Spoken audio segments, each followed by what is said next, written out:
अस्सलामु अलैकुम वरहमतुल्लाहि वबरकातुहू। मोहतरम भाइयों, बुज़ुर्गों, दोस्तों, केरला के मोहम्मद मुस्तफ़ा जिन्होंने $100 मिलियन की कंपनी खड़ी कर दी, यानी जो हमारे इंडियन रुपीज़ में होते हैं 750 करोड़ रुपये, हम इस उन्वान पे 2 सबक दे चुके हैं। आज हम आपको कुछ क्वालिटीज़ बताएंगे अपनी पर्सनालिटी को डेवलप करने के लिए। अगर आप उसके ऊपर अमल करते हो तो इंशाल्लाह आप भी मोहम्मद मुस्तफ़ा की तरह से सक्सेस हो सकते हैं, कामयाब हो सकते हैं। क्योंकि देखो, एक बेसिक चीज़ मैं आपको बता दूं, हमारी मेंटालिटी ऐसी होती है कि हम एक पान की छोटी सी दुकान भी नहीं चला पाते। एक छोटी सी मोबाइल की एक्सेसरीज़ की दुकान शुरू किए थे, वो भी हमारे से चलाना नहीं होती। कोई जॉब हमने शुरू किए थे, 2 महीने 4 महीने से ज़्यादा हम वो जॉब को कंटिन्यू नहीं रख पाते। ये सारे जो हमारे प्रॉब्लम्स हैं, इसका हल क्या है? अगर हम अपनी लाइफ में प्रोग्रेस चाहते हैं, तरक्की चाहते हैं, और मोहम्मद मुस्तफ़ा जिनके पास कॉलेज की फ़ीस भरने के पैसे नहीं थे, उस्ताद ने उनकी फ़ीस भरकर उनको जो है कॉलेज का एजुकेशन पूरा कराया। जिनके वालिद दूसरे के पास काम करते थे, जिनके ऊपर 2-2.5 लाख रुपये कुछ कर्जा था, लाइफ में पहली मर्तबा उन्होंने 14,000 रुपये देखे थे, जो मुस्तफ़ा ने अपनी पहली सैलरी के पैसे अपने वालिद के हाथों में दिया था। इतने गरीब घराने से बिलोंग करने वाले मोहम्मद मुस्तफ़ा जो है वो सक्सेस हो गए। आज उनका जो ब्रांड है वो सिर्फ इंडिया में नहीं है, बल्कि वो एक्सपोर्ट भी होता है बाहर मुल्कों में। उसका रीज़न क्या है, इस पे आज हम थोड़ा सा गौर करेंगे। देखो, इससे सबसे पहले तो हमको इसके लिए सबक हासिल करना पड़ेगा हमारे नबी हज़रत मोहम्मद मुस्तफ़ा सल्लल्लाहु अलैहि वसल्लम की सीरत से। मैं हमेशा एक बात बोलता हूँ कि हमारे नबी सल्लल्लाहु अलैहि वसल्लम की सीरत को पढ़ने से और सुनने से जितना मोटिवेशन मिलता है, लाइफ में जो चेंज आता है, एक एनर्जी मिलती है, मुझे आज तक किसी और की ज़िंदगी के हालात पढ़ने से, किसी और किताब पढ़ने से वो नहीं मिले। इसीलिए मैं पूरे एहतमाम से सीरत बयान करता हूँ जुमा में, और तकरीबन 4 से 5 साल की सीरत मेरे चैनल पे अवेलेबल है। आपसे भी रिक्वेस्ट करूँगा, सीरत को ध्यान तवज्जो से सुनो। ख़ास तौर पे 2019 की जो मेरी आखिरी सीरत है, क्योंकि लॉकडाउन की वजह से काफ़ी लंबी वो चली, तो तकरीबन उसके अंदर 40 जुमा के बयानात थे। 40 जुमा तक वो सिलसिला चला हुआ है। आप पूरे ध्यान तवज्जो से सुनोगे तो आपकी लाइफ में जो है ना, एक आपको पता चलेगा कि हमारे नबी सल्लल्लाहु अलैहि वसल्लम जब पैदा हुए तो यतीम थे, थोड़े से बड़े हुए, थोड़े से यानी तकरीबन आपकी उम्र 5-6 साल हुई होंगी तो वालिदा का साया सर से उड़ गया। 8 साल के हुए तो दादा का साया सर से उड़ गया, और फिर चचा की सरपरस्ती में आए तो चचा की बकरियां चराने लगे। लेकिन हौसला और हिम्मत आपने नहीं तोड़ा, आप अज़्म इस्तिक़लाल के पहाड़ थे। नबूवत मिलने के बाद जो हालात आपने फेस किए, वो सब सीखने की चीज़ है हमारे लिए। उससे हमको एक मोटिवेशन मिलता है कि मदीना गए, मदीना जाने के बाद में किस किस तरीक़े से एक तरफ से यहूदी है, एक तरफ से मुनाफिकीन हैं, और दूसरी तरफ से मुशरिकीन मक्का है। उसके बावजूद भी आप अज़्म इस्तिक़लाल के साथ और पूरी एकसुई के साथ में अपना काम करते रहे, और 23 साल की मेहनत में वो आपने इस्लाम का परचम लहरा दिया। आज पूरी दुनिया में 250 करोड़ से ज़्यादा अल्लाह के नबी सल्लल्लाहु अलैहि वसल्लम का कलीमा पढ़ने वाले मौजूद है। 57 मुल्कों के जो बादशाह है, यानी तकरीबन दुनिया का 1/3 होता है जो मुसलमान हैं। उनके अलावा बहुत से मुल्क ऐसे हैं जहाँ पे मुसलमानों की आबादी करोड़ों में है, भले वहाँ का बादशाह मुसलमान ना हो। जैसे हमारे अपने भारत देश में ही हम देखेंगे, हम यहाँ पे माइनॉरिटी में है, लेकिन फिर भी मुसलमानों की आबादी तकरीबन 30 से 35, बाज़ लोग कहते हैं 40 करोड़ तक है। तो इस तरीक़े से पूरी दुनिया में अल्लाह के नबी का कलीमा जो रोशन हुआ, वो कैसे हुआ? आपके अज़्म, आपके इस्तिक़लाल और अल्लाह की ज़ात पे भरोसे के साथ में। तो ये सीखने की चीज़ है। सबसे पहले हमारे जितने भी नौजवान जो अपनी लाइफ के अंदर एक एनर्जी पैदा करना चाहते हैं, अपने अंदर एक कॉन्फिडेंस पैदा करना चाहते हैं, मैं हमेशा सीरत जो बयान करता हूँ इसीलिए, ताकि हम सुने उसको। तो सीरत को हम सुने, सीरत जो है वो हम सुने पूरे एहतमाम से, और अगर किताब में हमको पढ़ना है तो हज़रत मौलाना सैयद अबुल हसन अली मियाँ नदवी रहमतुल्लाह अलैह की सीरत रहमत आलम के नाम से अल्लाह के नबी की उन्होंने सीरत लिखी है, मुख्तसर में है। इसी तरह से तारीख़ इस्लाम जो है मौलाना अकबर शाह नजीबाबादी की, उसकी जो पहली जिल्द है उन्होंने भी मुख्तसर अंदाज में लेकिन बेहतरीन तरीक़े से सीरत को लिखा है। तो चूँकि आज के ज़माने में वक्त की भी तंगी है, इसलिए ये सब किताबों को आप फॉलो कर सकते हैं। बहरहाल अब हम आगे बढ़ते हैं। सीरत की किताबें पढ़कर आपको एक मोटिवेशन मिला, आपको ये मिला कि हमारे नबी की लाइफ और ज़िंदगी कैसी थी, तो आपके अंदर अब एक एनर्जी पैदा हो चुकी है। उसके बाद अब आप कोई भी काम अपना शुरू करें तो पूरी एकसुई के साथ, पूरी जद्दोजहद के साथ, पूरे फोकस के साथ कोई भी छोटे से छोटा काम करो। आपने उसको जब शुरू कर दिए, शुरू करने के बाद में आपके रास्ते में बहुत सी मुश्किलें आएंगी, बहुत सी रुकावटें आएंगी, और मुश्किलें और रुकावटें दोनों टाइप से आएगी। फाइनेंशियल रुकावटें आएगी, तो मैंने इससे पहले भी कहा कि फाइनेंशियल जो रुकावटें आती है उसके बहुत से तरीक़े हैं उसको हल करने के। या तो आप पार्टनर्स लो अपने साथ में, आप अपने साथ कुछ लोगों को शामिल करो और उस कारोबार को आगे बढ़ाओ, अगर उसको आगे बढ़ाने की ज़रूरत पड़ती है। लेकिन पार्टनर भी लेंगे तो कुरान के अंदर अल्लाह ने हमको शरीयत के उसूल बताए हैं। या अय्युहल्लज़ीना आमनू इज़ा तदायनतुम बिदैनिन इला अजलिन मुसम्मन फक्तुबूहु वलियक्तुब बैनकुम कातिबुम बिल अदल। जब भी हम लेन देन कर रहे हैं, हमारा लेन देन जो है ना उसूलों पर होना चाहिए, वो लिखा पढ़ी के साथ में होना चाहिए, किसी बॉन्ड पेपर के ऊपर होना चाहिए, और पार्टनरों की हिस्सेदारी और सारी चीज़ें उसके अंदर वाज़ेह और क्लियर होना चाहिए। भले तुम अपने घर के कुछ लोगों को ले रहे हो। बाज़ औक़ात ये होता है हम लोग किसी पे भरोसा करके हम उससे लिखा पढ़ी नहीं करते हैं, प्यार में मोहब्बत में हमने उसके साथ में मुआमला किए, ऐसे लोग हमको बकरा समझते हैं। और ये मैं आपको रियलिटी बताता हूँ। एक साहब, उनको लोगों से कर्ज़े लेने की आदत थी और कर्ज़े लेके खा जाने का, उनके वक्त पे पैसे अदा नहीं करने का, और लोग उसकी बुज़ुर्गी पे भरोसा करके, अरे बुज़ुर्ग आदमी है माशाल्लाह, दाढ़ी वाड़ी है, जुब्बा गिब्बा है, और ऐसा इंसान जो है वो लोगों को ये समझता था, वो बकरे को फ़ोन लगा रे, वो बकरे को लगा। मतलब जिनसे कर्ज़ा लेना है इसके नज़दीक वो सब बकरे थे, और लोग इसको कर्ज़ा दे रहे हैं। इसके नाम के शुरू में आधा डजन डिग्रियां लगी हुई है, इसके बदन पे जुब्बा है, ये बयान करता है मजलिसों में 2-2 3-3 घंटे। माशाअल्लाह, इसकी अकाबिरियत को देखकर लोगों को मालूम ही नहीं इसके अंदर इतनी खबासत भरी हुई है कि जो इसको कर्ज़े देने वाले हैं इसके नज़दीक तो बकरे हैं वो, और ये उनको बकरों से मुखातब करता है, अरे वो बकरे को लगा रहे, बोले फ़ोन बकरा बनाओ इनको। अल्लाह हिफाजत फरमाए। तो हमारा प्रॉब्लम ये है, लोगों की थिंकिंग, आप किसी के दिल में क्या है ना वो नहीं बता सकते। इसलिए शरीयत ने उस दौर में जब सहाबा जैसे मुक़द्दस लोग इस सरज़मीन पे मौजूद थे, उनके दरमियान में ये कुरान की आयतें नाजिल हुई, उनके दरमियान में, कि कर्ज़ों के लेन देन जब करो तो आपस में उसको 2 गवाहों की मौजूदगी में लिख लिया करो। ये हमने आज भी फॉलो करना चाहिए, ये क़यामत तक के लिए है कुरान के उसूल। और अक्सर हम लोगों के यहाँ पे जो ठोकरें लगती है वो ऐसे ही लगती है, हम लेन देन वगैरह के व्यवहार में भरोसे करके, मैं बता रहा हूँ ना, जैसा भरोसा करके दाढ़ी देख लिए, भरोसा कर लिए, ऊपर का शोरूम देख, अरे नहीं ये आदमी धोखा दे सकता क्या, अरे उसके अंदर खबासत भरी हुई है, वो बकरा समझ रहा है तुमको। अल्लाह हिफाजत फरमाए। तो बहरहाल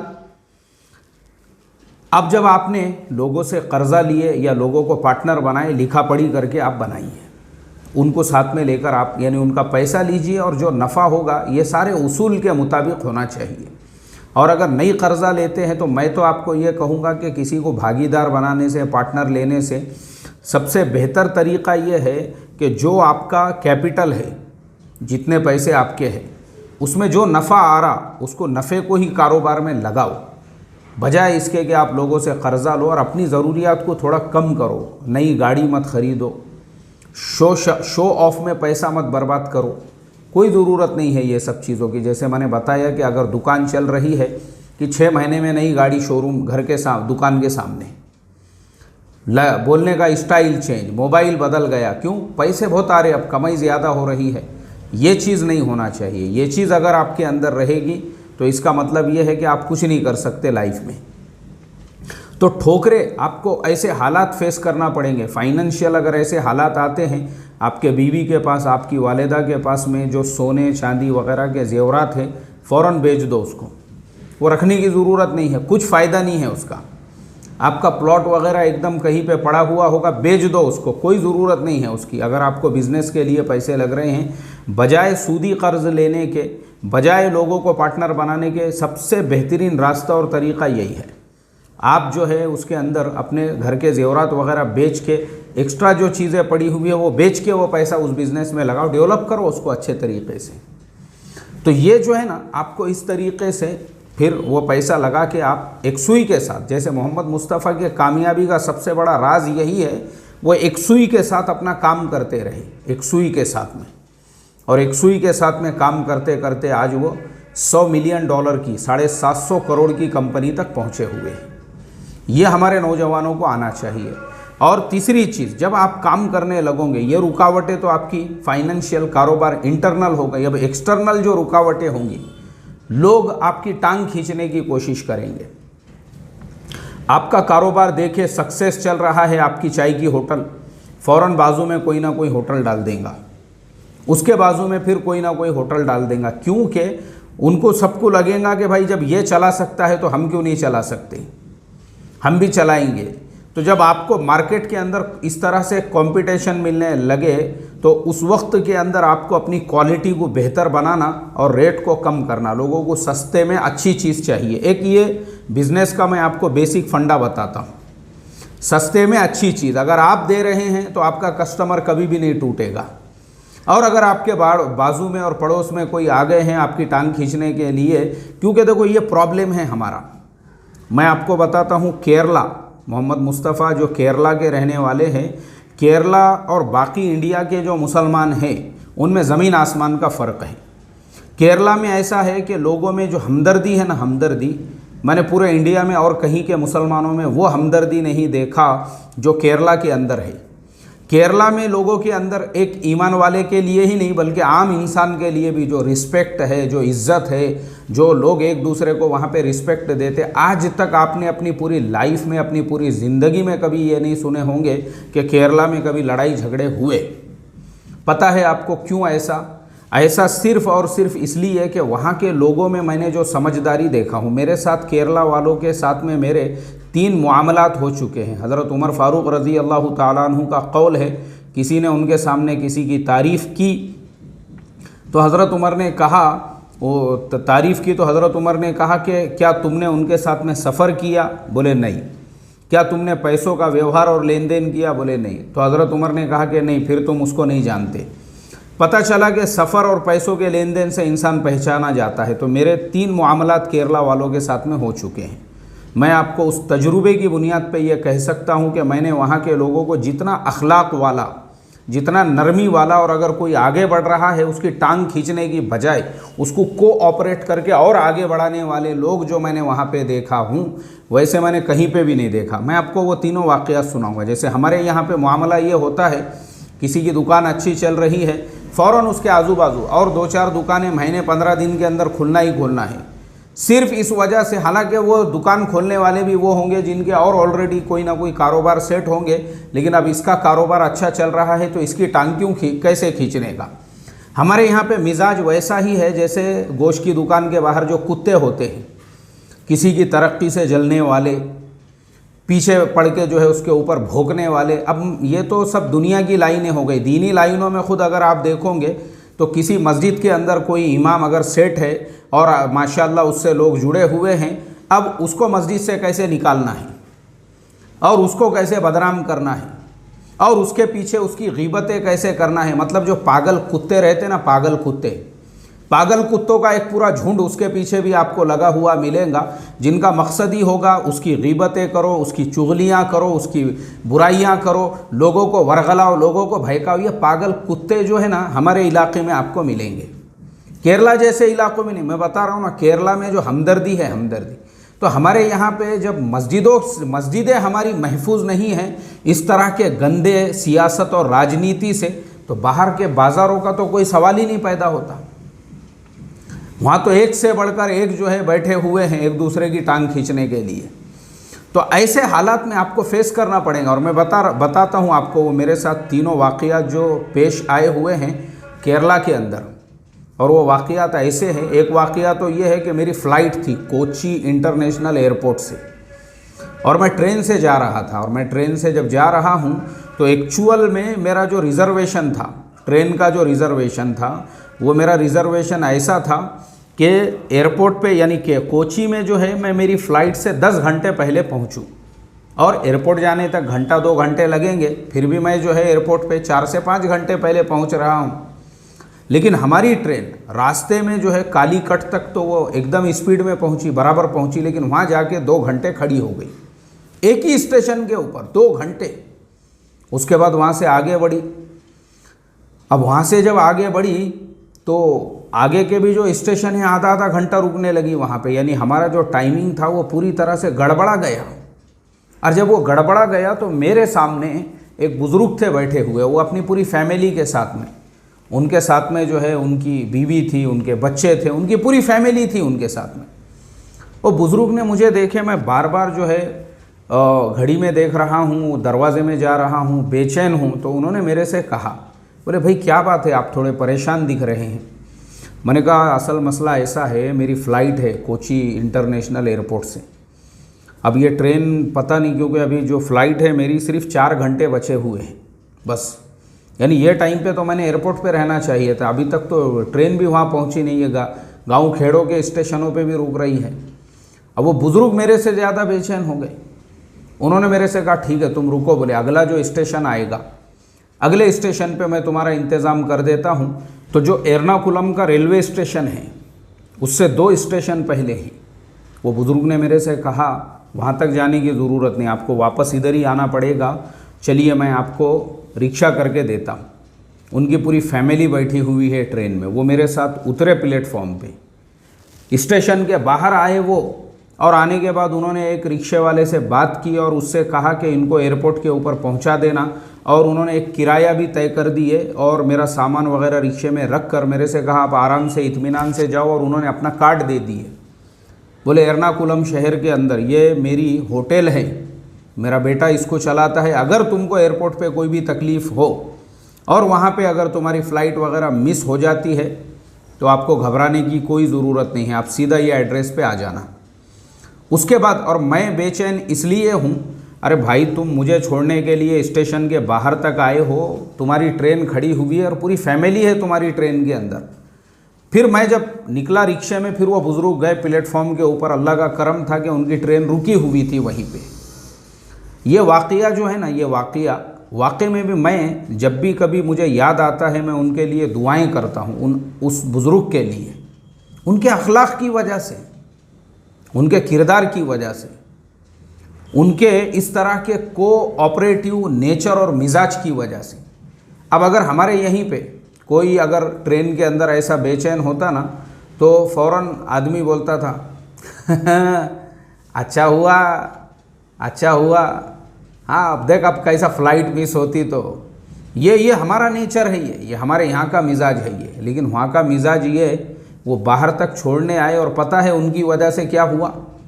जैसे ही मैं एयरपोर्ट पहुँचा, पहुँचने के बाद जैसे ही मेरी एंट्री हुई, सिर्फ 2 लोग हमारे एयरलाइंस के काउंटर के बाहर जो है वो रुके हुए थे, यानी सिर्फ 2 लोग। उसके बाद वो लोग काउंटर बंद करने वाले थे, मैं फ़ौरन गया और जाके उनके पीछे खड़ा हो गया। यानी मैं समझता हूँ अगर 5 मिनट की भी मुझे ताख़ीर हो जाती तो वो लोग तो काउंटर बंद कर देते थे। उसके बाद फ़्लाइट निकलने में मुश्किल से 2 घंटे भी बाकी नहीं थे जब। लेकिन सिर्फ़ और सिर्फ उन बुज़ुर्ग की वजह से मैं वक्त पर एयरपोर्ट पहुंचा और अल्हम्दुलिल्लाह मेरी फ़्लाइट जो है वो मिस नहीं हुई। ये वाक़या जाते वक्त का, अब मैं आपको आते वक्त का भी वाक़या सुनाता हूँ। मैं आया, उसी एयरपोर्ट से मेरी वापसी की भी फ़्लाइट थी, और वापसी पे मैं आया, आने के बाद में अब मुझे वापस स्टेशन जाना था और मेरा जो है रिज़र्वेशन वगैरह सब कुछ बना हुआ था। तो मैं टैक्सी के लिए खड़ा हुआ। जब मैं टैक्सी के लिए खड़ा हुआ तो एक बेहतरीन जो कार है, बेहतरीन यानी एकदम नए मॉडल की जो कार है, मैं समझता हूँ तकरीबन जो है वो इनोवा या इस टाइप की कोई कार थी, वो आके मेरे सामने खड़ी हो गई। खड़े होने के बाद में वो बेचारे जो अंदर थे, दोनों हमारे ईमान वाले भाई, लेकिन एकदम सादे सिंपल, जुब्बा उब्बा नहीं था उनको, लेकिन हमारे ईमान वाले भाई थे माशाल्लाह, सादे सिंपल अपना। उन्होंने मुझे सलाम किए, मैंने उनको वालेकुम अस्सलाम बोला। वो मेरे से पूछने लगे इंग्लिश में, एनी प्रॉब्लम ब्रदर? मैं बोला yes, I just I want to visit railway station, but I am not getting any taxi or rickshaw or anything. तो उन्होंने मेरे से कहा okay okay no problem, come and sit please. और एक आदमी नीचे उतरा, उतरने के बाद उसने मेरे बैग वगैरह लेके जो है बराबर से उसको पीछे रखा। रखने के बाद हम आराम से इत्मीनान से मैं उनकी गाड़ी में बैठा। अब चूँकि एयरपोर्ट से हाईवे तक के बीच में भी तकरीबन 2-4 किलोमीटर का रास्ता है, तो रास्ते में उन्होंने मेरे से बातचीत की। You from which city brother? मैं बोला I am from Pune. Right now I don't have my train time early morning 6 o'clock, so I want to take my train at early morning and my train from Ernakulam railway station. तो उसने कहा अच्छा okay, you want to go to Pune city, okay no problem, you come with us Thrissur जो है वो वहाँ से तकरीबन मैं समझता हूँ 150 किलोमीटर के दूरी पे शहर होगा। तो मैंने कहा I don't have any work in Thrissur. बोले no, Thrissur in when you will travel from Ernakulam, so next station is Thrissur. So if you travel from Ernakulam or Thrissur, no problem, you will not miss your train. आपकी train miss नहीं होंगी। मैंने कहा okay no problem, as you wish. बोले क्योंकि हम लोग थिरुसूर जाने वाले हैं।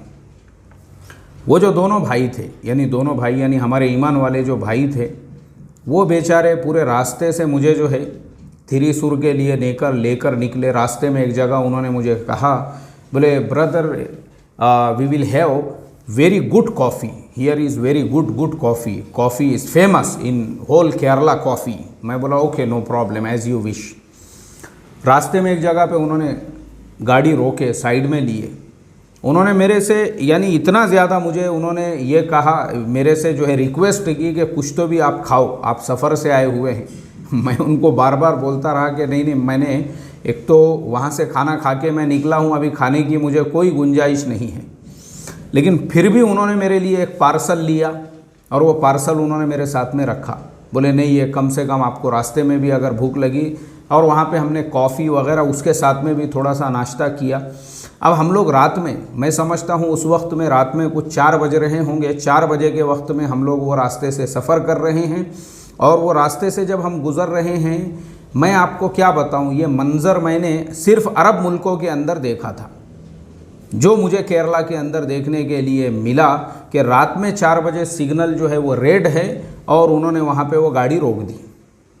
तो मैंने उनसे कहा, brother this is early morning time and you are following signals? बोले yes, we should be follow our government rules and regulations if we are at the early morning time or day time or any time.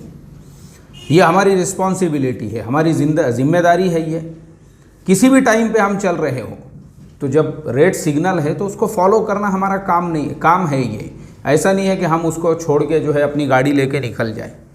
4 बजे के time पे वो लोग signal के ऊपर रुके और सिग्नल पे रुकने के बाद मैं तो हैरत में पड़ गया, क्योंकि ये चीज़ आपको खाली फ़ॉरेन में देखने के लिए मिलेगी। और उसके बाद फिर हम लोग वहाँ पे पहुँचे तो मेरे ट्रेन के वक्त तक फिर वापस से हम लोग एक जगह पे उन्होंने कॉफ़ी के लिए रोके। बोले यहाँ पे भी बहुत फेमस कॉफ़ी है। फिर वहाँ पे कॉफ़ी थिरुसूर हम लोग पहुँच गए थे स्टेशन से पहले ही। वहाँ पे भी थोड़ा सा नाश्ता वगैरह, चाय वाय पी के, कॉफ़ी पी के, उसके बाद जब उन्होंने हमको रेलवे स्टेशन के ऊपर मुझे छोड़ा तो फिर मैंने भी उनको मेरी तरफ से जो है मुझे मलेशिया के अंदर किसी ने जो है एकदम एक्सपेंसिव अत्तर जो है वो गिफ्ट किया था। उसकी भी कीमत मैं समझता हूँ तकरीबन 10 से 12 हज़ार रुपये होंगी अपने इंडियन प्राइस में। लेकिन चूँकि देखो क्या होता है ना, एक इंसान जैसे हज़रत इमाम शाफ़िई रहमतुल्लाह अलैह का वाक़िया हज़रत शेख ज़करिया रहमतुल्लाह अलैह ने फ़ज़ाइल सदक़ात में लिखा हुआ है कि एक मरतबा वो रात में अपने घर की तरफ निकले तो एक नौजवान उनके साथ में हो गया और नौजवान उनके साथ में जो है उनके पीछे पीछे चलने लगा। तो इमाम शाफ़िई ने पूछा, भाई बोलो, कुछ मसला वगैरह पूछना है? बोले नहीं हज़रत, मसला नहीं पूछना है। बोले फिर क्या काम है? बोले काम कुछ भी नहीं है, लेकिन ये है फितनों का ज़माना, कत्ले आम मचा हुआ है और आप जो है उम्मत का सरमाया हैं। अब आप अकेले रात के अंधेरे में घर की तरफ जा रहे हैं, मुझे डर महसूस हुआ कि कहीं आपके ऊपर भी कोई हमला वगैरह ना हो जाए। आपकी जान को ख़तरे में देखकर मैं सिर्फ़ आपकी सिक्योरिटी और सेफ्टी के लिए आपके साथ आपके घर तक चल रहा हूँ ताकि आपको कोई तकलीफ़ ना पहुँचे। बाकी मेरा कोई मकसद नहीं है, मुझे कोई मसला वसला नहीं पूछना है। इमाम शाफ़िई रहमतुल्लाह अलैह घर तक पहुँचे और पहुँचने के बाद उन्होंने अपने जेब में हाथ डाला और उसमें से 4 दीनार कितने होते हैं? 4 जो दीनार है वो होते हैं तकरीबन 1.5 तोला हमारे आज के मार्केट के वज़न के हिसाब से, यानी तकरीबन 75 से 80 हज़ार रुपये के वो 4 दीनार थे। इमाम शाफ़िई ने उसको निकाले और 4 दीनार उसके हवाले की और उससे माज़रत की और ये कहा, बोले भाई मैं माज़रत चाहता हूँ, अभी मेरे पास इतने ही हैं। अगर मेरे पास में दीनारों की थैली भी होती ना तो तेरे इस खुलूस और मोहब्बत की वजह से मैं वो पूरी थैली तेरे हवाले कर देता था। ये हमारे बड़ों का मामूल है, किसी ने छोटा सा भी एहसान किया हमारे बड़े उसको बड़ा समझते थे और इस तरीक़े से उससे ज़्यादा उसको बदल दिया करते थे। वैसे ही मैंने भी किया। मुझे मलेशिया में बहुत सारे गिफ्ट्स वगैरह मिले हुए थे, उसमें से वो एक अत्तर की बोतल भी थी जो ओरिजिनल ऊद की थी और एकदम एक्सपेंसिव थी, लेकिन मैंने भी वो निकाल के उनको दे दिया। मैंने कहा कि भाई अभी मेरे पास में भी देने के लिए मिठाई वगैरह तो कुछ है नहीं, लेकिन ये अत्तर है, हर जुम्मा को लगाया करो, कम से कम हमारी याद बाकी रहेगी कि भाई पुणे वाले एक साहब मिले थे और इस तरह से उन्होंने हमको अत्तर दिया था बोल के। बहुत खुश हुए दोनों हाथ से। वो लेने के बाद उसने उसको चूमा दोनों आँखों से लगा के। यानी अभी मैं आपको क्या बताऊँ, ये 2 वाक़यात मेरे साथ में जो पेश आए मेरे दिल में, वहाँ के लोगों के लिए एक तो इज़्ज़त बढ़ गई, अज़मत बढ़ गई, मोहब्बत। और तीसरा वाक़या ये है, यही हमारे एक दोस्त है, वो भी केरला से ही है। ऐसे हम लोग एक दिन सफ़र किसी जगह पे जा रहे थे तो मेरे ज़ुबान से ऐसे ही निकल गया। मैं बोला यार मैं केरला जाने वाला हूँ, मुझे पता चला है कि वहाँ पे बड़े बड़े जो स्कूल्स है और इस्लामिक स्कूल्स है और इस्लामिक मरकज़ है जहाँ पे दीन दुनिया दोनों की तालीमें दी जाती है। तो मैं चाहता हूँ कि ज़रा थोड़ा सा पूरे वहाँ के डिटेल्स लेकर आऊँ ताकि उम्मत को पता चले कि इंडिया में भी माशाल्लाह कैसे कैसे इल्मी मराकिज़ है, इल्मी मदारिस है और इल्मी जो है ऐसे मकामात है। तो वो हमारे दोस्त ने फ़ौरन मेरे से कहा, मुफ्ती साहब जब भी आपका प्रोग्राम बने आप पहले मुझे बोलेंगे, मैं आपके जाने आने, वहाँ रहने, खाने पीने, आपको वहाँ पे पूरे सफ़र के दरमियान में गाड़ी वगैरह का पूरा इंतज़ाम कर दूँगा, कोई तकलीफ़ करने की ज़रूरत नहीं। ये अखलाक वहाँ के लोगों की, ये किरदार वहाँ के लोगों का, ये नरमी वहाँ के लोगों की कि एक ईमान वाला आगे बढ़ रहा है उसको कैसे आगे बढ़ाया जाए। इसी वजह से जो मोहम्मद मुस्तफ़ा ने 750 करोड़ रुपये की कंपनी खड़ी की, वो अपने लोगों के कोऑपरेशन की वजह से, उनके आगे बढ़ाने की वजह से, उनके मोटिवेशन की वजह से। हमारे यहाँ की तरह से नहीं है। एक आदमी ने एक दिन भुट्टे का गाड़ा लेके निकला रोड के ऊपर, भुट्टे, मकई के जो भुट्टे होते हैं ना, वो लेकर निकला वो गाड़ा उसका एक दिन। दूसरे ने देखा साला भुट्टे का धंधा बहुत चल रहा है शायद, दूसरे दिन दूसरा गाड़ा, तीसरे दिन तीसरा गाड़ा, चौथे दिन देखे तो पूरे गली में हर जगह पे गाड़े ही गाड़े। हर आदमी जो है वो भुट्टे ही बेचता हुआ आपको नज़र आएगा। कोई भी कारोबार, एक आदमी ने नया एक फार्मूला लाया कि भाई ये एक नया जो है शावरमा है, शावरमा यानी ये एक नई चीज़ है बेचने के लिए। फ़ौरन एक ने लगाया तो दूसरे दिन दूसरे ने, तीसरे ने, चौथे ने। उसके बाद एक दिन ऐसा आया कि वो कपड़े की दुकान वाला भी शावरमा ही बेच रहा है और जो है चप्पल जूते वाले ने भी शावरमा लगा दिया, पान वाले ने भी शावरमा लगा दिया, हर आदमी शावरमा बेचने वाला हो गया। ये प्रॉब्लम है हमारा।